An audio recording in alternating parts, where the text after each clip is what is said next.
தமிழிசை சவுந்தரராஜன் வந்து காமராஜர் சிலைக்கு வந்து மாலை போட போயிருக்காங்க. மாலை போட போகும்போது என்ன விஷயம்னா, படிக்கட்டு கூட ஒழுங்கானே, அவங்களால ஏறி போக முடியாத அளவுக்கு படிக்கட்டு மோசமாக இருக்குது. எப்படி போய் மாலை போடுறது அப்படின்னு சொல்லி அவங்க கேள்வி எழுப்பியிருக்காங்க. மாலை போட போனால் படி வீக்காக இருக்குது, படிக்க சொன்ன தலைவருக்கு படியேறி போக முடியல, படி வீக்காக இருக்குது.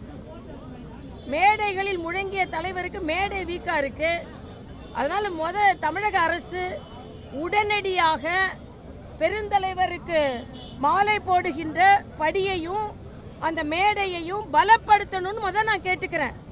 அதே மாதிரி சீமான் போகிறதுக்குள்ளே கதவையே மூடிட்டாங்க, சிலைக்கு மேலே போய் மாலை போடாத அளவுக்கு.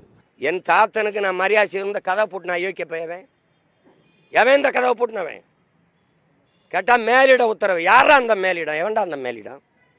ஏன்னு கேட்டிங்கன்னா, இவர்களெல்லாம் காமராஜர் அவர்களின் எதிரிகள். உங்கள் பல பேருக்கு இன்றைக்கி இருக்கக்கூடிய சமுதாயத்துக்கு வந்து இன்றைக்கி இருக்கக்கூடிய இளைஞர்களுக்கு அது தெரியாது.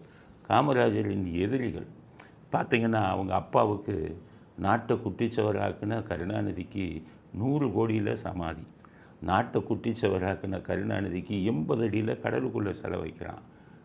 நாட்டையே கொள்ளையடிக்காமல் எளிமையான வாழ்க்கையை வாழ்ந்து எதையுமே சம்பாதிக்காமல் சாகும்போது 60 ரூபாயோ 100 ரூபாயோ மடி இதில் பாக்கெட்டில் இருந்த மனிதருக்கு, அப்படிப்பட்ட ஒரு மிகச்சிறந்த மனிதருக்கு படிக்கட்டு சிலைக்கு மேலே ஏறி போகிறதுக்கு படிக்கட்டே உடைஞ்சு போயிருக்கு.